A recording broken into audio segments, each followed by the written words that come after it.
थोड़ी है bulb change करना पैना है। वो की किता भाई ओम के मोहल्ले में भी सड़ रहे यार। लाते हुए भाई लाते हुए चंगा करा यार, अल्लाह भला करा तारा भी यार नाली नहीं कभी 50-60 रुपये उस टाइम गां तीन इदा की गां उस टाइम इदा की गां ना 3 ਲੱਖ 3.25 ਲੱਖ तक ना आराम ਨਾਲ विक जाती सी। ਹੁਣ भी तकरीबन ना रेट यही लगन डिया तो महंगाई जी ना 5-6 साल कितने की कितने पहुँच रही है। वालेकुम सलाम हाँ जी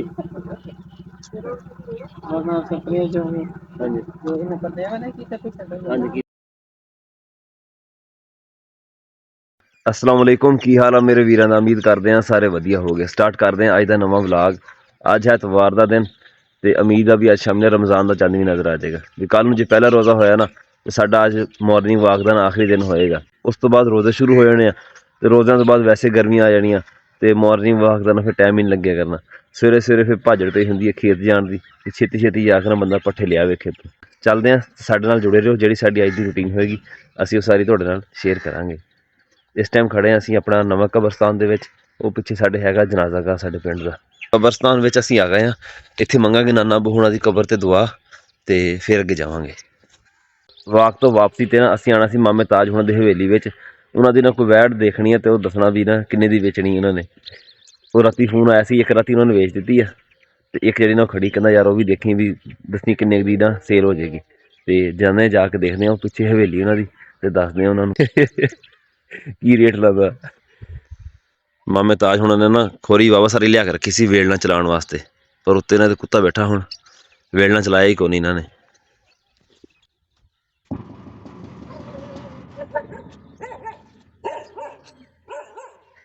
आ खड़ियां मामे ताज हुणां दी बच्चियां जेहड़ियां वकाऊ आ। आ खड़ा मामे ताज दा मुंडा जेहड़ा कम करके राजी कोनी।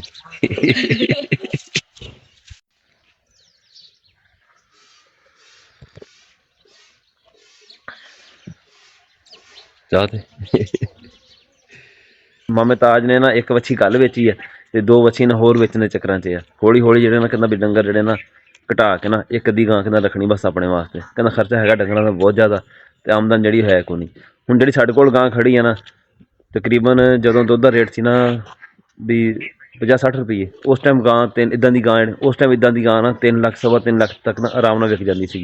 हुण भी तकरीबन ना रेट यही लगन डिया तो महंगाई जी ना 5-6 साल कितने की कितने पहुँच रही है। दुध का रेट जो ना वह भी 120-140 रुपये है तो जो गावां का रेट ना उत्थे ही खड़ा वा। हालांकि दुध का रेट जो ना ये भी घट आ बाकी जी छावां वा तुसीं कोक की बोतल ही देख लो वह भी ना तकरीबन यही 130-40-150 रुपये विकती है वो लीटर वाली। ਉਹਦਾ ਹਾਲਾਂਕਿ ਨੁਕਸਾਨ ਹਰ ਕਿਸੇ ਨੂੰ ਪਤਾ ਉਹਦਾ ਰੇਟ ਜ਼ਿਆਦਾ ਵਾ ਦੁੱਧ ਦਾ ਰੇਟ ਜਿਹੜਾ ਨਾ ਉਹ ਥੋੜਾ ਵਾ। ਦੁੱਧ ਦਾ ਰੇਟ ਕਮ ਸੇ ਕਮ ਵੀ ਨਾ 200 रुपये ਦਾ ਫੀ ਕਿਲੋ ਹੋਣਾ ਚਾਹੀਦਾ ਤਾਂ ਜਾ ਕੇ ਨਾ ਜ਼ਿਮੀਂਦਾਰ ਦਾ ਜਿੰਨਾ ਖਰਚਾ ਵਾ ਨਾ ਉਹ ਥੋੜਾ ਜਿਹਾ ਮੇਨਟੇਨ ਹੋਏਗਾ। ਫਾਇਦੇ ਵਾਲੀ ਗੱਲ ਫਿਰ ਵੀ ਇੰਨੀ ਨਹੀਂ ਹੈਗੀ ਉਹਦੇ ਵਿੱਚ। ਚੱਲੇਗਾ ਮੇਰਾ ਬੱਚਾ ਛੁੱਟੀ ਅੱਜ ਕਿਉਂ ਤੇ ਜਿਹੜਾ ਖੇਤ ਦਾ ਕੰਮ ਉਹ ਨਹੀਂ ਕਰਨਾ। अच्छा वो प्यो कल्ले करता रहे हैं चल तू भी कर रहा है तेरे को काम होना नहीं ना तू जाएंगे ना चल शाबाश।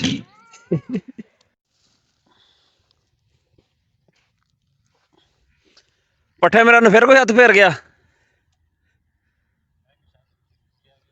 पता नहीं कौन लै गया तो हुण पता करांगे पता लगेगा। चंगे मैनूं लगदा कोई 3-4 पंडां वड्डियां है ना की होया गुड्डी आ गई तेरी है मैं पता नहीं किहदी आई है चुक ला।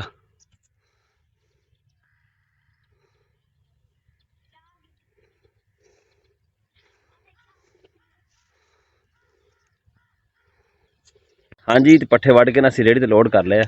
आ पिछे रेहड़ी खड़ी लद्दी हुण मारनी सी स्प्रे मारनी सड़क के किनारे ते सड़क के किनारे ते खड़ा कंडा सारा दोवां साइडां ते ਉਹਨੂੰ ना चंगी तरह नवावांगे ਤਾਂ जो ਜਿਹੜਾ ना कंडा ਜਿਹੜਾ ना मर जाए। कंडा हैगा हजे कच्चा हजे स्प्रे लग गई ना तो ठीक रहेगा जो थोड़ा पक गया ना मोटरसाइकिल के टायर में एक कंडा लग जाए ना ये तो मोटरसाइकिल का टायर जो पैंचर हो जाता। साडी स्प्रे वाली टैंकी आ पई है खाले च पानी हैगा वा पर हुण पानी भरन का मसला बनया होया पानी पाना किहड़ी शायद नाल इहदे विच।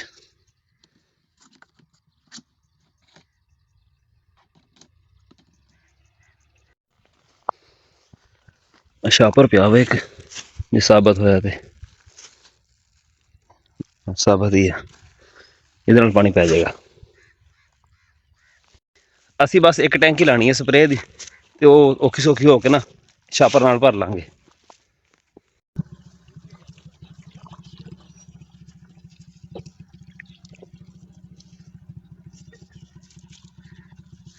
वालेकुम सलाम जी।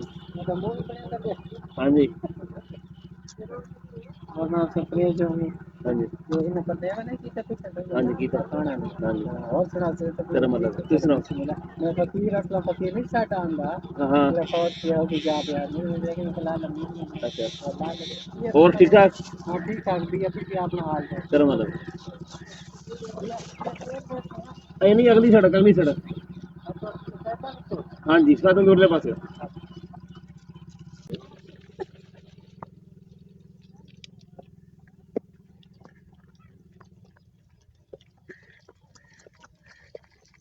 अरे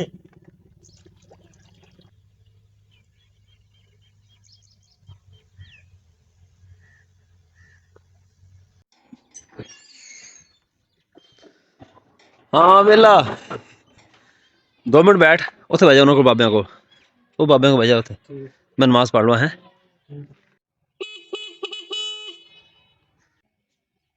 आ जाओ रही लाया वा तो ਅਸੀਂ ਚੱਲੇ ਆ ਇੱਕ ਬਲਬ ਆ ਬਲਬ ਪਹਿਲੋਂ ਲੱਗਿਆ ਹੋਇਆ ਉੱਥੇ ਕਿਸੇ ਦਾ ਤੇ ਉਹਦੇ ਨਾਲ ਨਾ ਸਿਰਫ ਸੈਂਸਰ ਲੈਣਾ ਵਾ ਤਾਂ ਜੋ ਨਾ ਰਾਤ ਨੂੰ ਆਪਣੇ ਆਪ ਬਲ ਜਾ ਕਰੇ ਤੂੰ ਘਰ ਵਾਲੇ ਨਾ ਕਈ ਵਾਰੀ ਭੁੱਲ ਜਾਂਦੇ ਬਾਲਣਾ ਕਈ ਵਾਰੀ ਬਾਲ ਲੈਂਦੇ ਕਈ ਵਾਰੀ ਨਹੀਂ ਬਲਦੇ ਹੈਗੇ ਚਲਿਏ ਚਲੋ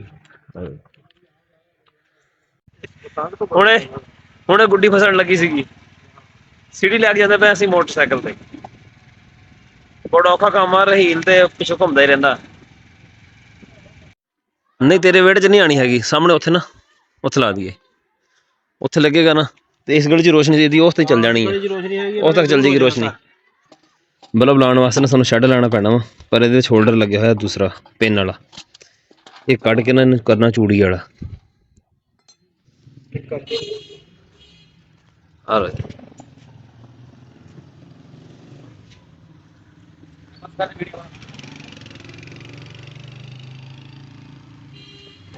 लग गया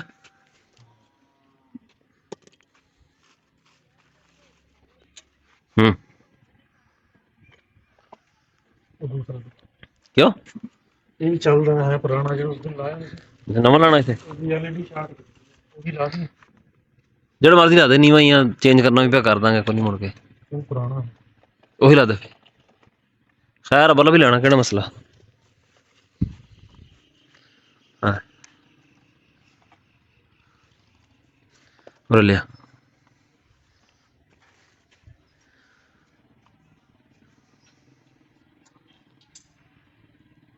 चल मोड़ दे जिथे करना कर दे बस आया थले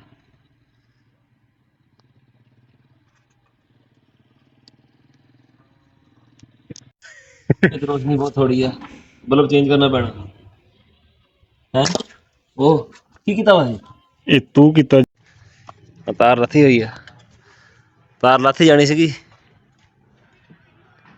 हाँ ਵਿੱਚੋਂ ਆਈ ਹੈ ਬਲ ਹੋਲਡਰ ਚ विचो आई है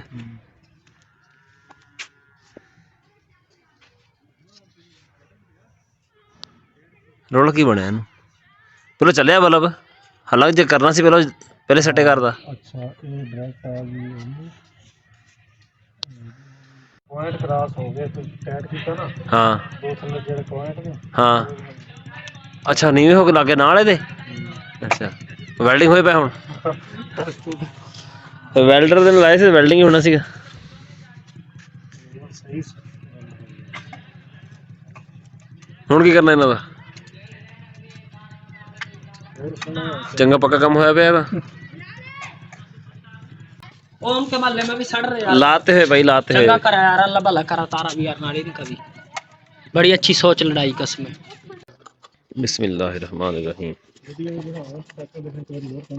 नहीं हुण नहीं पैंदा पटाका खलोइयो भाईओ खलो मैं हाथ रखी पिया ओनू तू खलो जा यार एक भाई ਕੋਈ ਸੈਂਟਰ ਉਹ हाँ। ਯਾਰ ਮੁੰਨੇ की है ਜੇ ਤੁਹਾਨੂੰ ਪਤਾ ਹੀ ਤੂੰ ਚੜੇ ਗਏ की है ਬਲਬ ਬੰਦ ਲਾਈਟ ਬੰਦ ਕਰਨਾ सबर ते कर ਤੇਰੀ ਤੇ ਹੱਥ ਰੱਖਣਾ ਸੀ ਖੇਲ ਨਿਕਲਿਆ ਹੋਇਆ ਸੀ ਯਾਰ ਖੇਲ ਉਤਲਾ ਪੋਲਾ ਸੀ ਖੇਲ ਤੇ ਤੂੰ ਕਿਹੜਾ ਮੈਨੂੰ ਦੱਸਿਆ ਵੀ ਪੋਲਾ ਕੇਲਾ ਉਤਲਾ ਲੈ ਉਹ ਬਾਹਰ ਆ ਗਈ ਚੱਲ ਆ ਜਾ ਹੁਣ ਉੱਥੇ ਤੂੰ ਆਪ ਯਾਰ ਇੱਧਰ ਕਿੰਨੀ ਕੁ ਰੋਸ਼ਨੀ ਆ ਇਹਨਾਂ ਨੇ ਤਾਂ ਅੱਗੇ 5-7 ਬਾਲ ਤੇ ਇੱਧਰ ਵੀ ਹਨੇਰਾ ਵਾ ਤੇ ਇੱਧਰ ਵੀ ਹਨੇਰਾ ਸ਼ਾਮੀ ਸਾਡਾ ਪਹਿਲਾਂ ਇਰਾਦਾ ਸੀ ਵੀ ਨਾ ਬਲਬ ਲੱਗਿਆ ਹੋਇਆ, ਸਿਰਫ ਉਹਦੇ ਨਾਲ ਨਾ ਸੈਂਸਰ ਲਾਣਾ ਤੇ ਸਾਡਾ ਕੰਮ ਜਿਹੜਾ ਨਾ ਚੱਲ ਜਾਏਗਾ। ਪਰ ਜਦੋਂ ਸੈਂਸਰ ਲਾਣ ਗਏ ਉਹ ਕਹਿੰਦੇ ਯਾਰ ਜਿਹੜੇ ਸਾਡੇ ਸਾਹਮਣੇ ਵਾਲੇ ਆ ਨਾ ਉਹਨਾਂ ਨੂੰ ਇਤਰਾਜ਼ ਹੁੰਦਾ ਸਾਡੇ ਬਲਬ ਚਲਾਉਣ ਤੇ। ਉਹਨਾਂ ਦੇ ਨਾਲ ਜਦੋਂ ਗਰਮੀ 'ਚ ਰੋਸ਼ਨੀ ਹੁੰਦੀ ਹੈ ਨਾ ਬਲਬ ਦੀ, ਉਹ ਸਾਰੀ ਉਹਨਾਂ ਦੇ ਘਰ ਜਾਂਦੀ ਹੈ ਤੇ ਉਹ ਨਾਲ ਇਤਰਾਜ਼ ਕਰਦੇ ਆ। ਅਸੀਂ ਨਾ ਫਿਰ ਜਿਹੜੇ ਇਤਰਾਜ਼ ਕਰਦੇ ਸੀ ਨਾ ਉਹਨਾਂ ਦੇ ਕੋਠੇ ਤੇ ਰੱਖ ਕੇ ਨਾ ਉਹਨਾਂ ਦੇ ਮੀਟਰ ਦਾ ਕਨੈਕਸ਼ਨ ਕਰਕੇ ਉੱਥੇ ਨਾ ਨਵਾਂ ਬਲਬ ਲਾਤਾ। ਹੋਲਡਰ ਲਿਆ ਕੇ ਲਾਇਆ ਨਾ ਨਵਾਂ, ਉਹਦੇ ਪੇਚ ਸੀਗੇ ਥੋੜ੍ਹੇ ਲੰਬੇ, ਉਹਨਾਂ ਬੋਡੀ ਨਾਲ ਅਟੈਚ ਹੋ ਗਿਆ, ਜਿਹਦੀ ਵਜ੍ਹਾ ਤੋਂ ਨਾ ਚੰਗਾਰਾ ਨਿਕਲਿਆ। ਚੰਗਾਰਾ ਨਿਕਲਣ ਦੇ ਨਾਲ ਇੱਕ ਤਾਂ ਬਲਬ ਸੜ ਗਿਆ, ਦੂਜਾ ਜਿਹੜਾ ਸੈਂਸਰ ਨਾਲ ਲਾਇਆ ਸੀ ਨਾ ਉਹ ਵੀ ਸੜ ਗਿਆ। ਦੋਵਾਂ ਜਿਹੜੀਆਂ ਨਾ ਛਾਵਾਂ ਜਾਂਦੀਆਂ ਰਹੀਆਂ। ਸਾਡੇ ਕੋਲ ਤਾਂ ਚੰਦ ਨਜ਼ਰ ਕੋ ਨਹੀਂ ਆਇਆ ਹੈਗਾ, ਪਰ ਸਾਊਦੀ ਅਰਬ ਵਿੱਚ ਚੰਦ ਨਜ਼ਰ ਆ ਗਿਆ। ਉੱਥੇ ਇਨਸ਼ਾਅੱਲਾ ਕੱਲ੍ਹ ਪਹਿਲਾ ਰੋਜ਼ਾ ਹੋਏਗਾ ਤਾਂ ਉਮੀਦ ਹੈ ਸਾਡੇ ਕੋਲ ਨਾ ਪਰਸੋਂ ਹੋ ਜਾਏਗਾ। ਸਾਡਾ ਅੱਜ ਦਾ ਵਲੌਗ ਇੰਨਾ ਹੀ ਸੀਗਾ, ਉਮੀਦ ਹੈ ਤੁਹਾਨੂੰ ਵਧੀਆ ਲੱਗਿਆ ਹੋਏਗਾ। ਕੱਲ੍ਹ ਨੂੰ ਨਾ 2 ਬਲਬ ਇਨਸ਼ਾਅੱਲਾ ਹੋਰ ਨਵੇਂ ਲਾਵਾਂਗੇ। ਕਮੈਂਟ ਕਰਕੇ ਜ਼ਰੂਰ ਦੱਸਿਓ, ਦੁਆਵਾਂ 'ਚ ਯਾਦ ਰੱਖਿਓ। ਅੱਲਾ ਹਾਫਿਜ਼।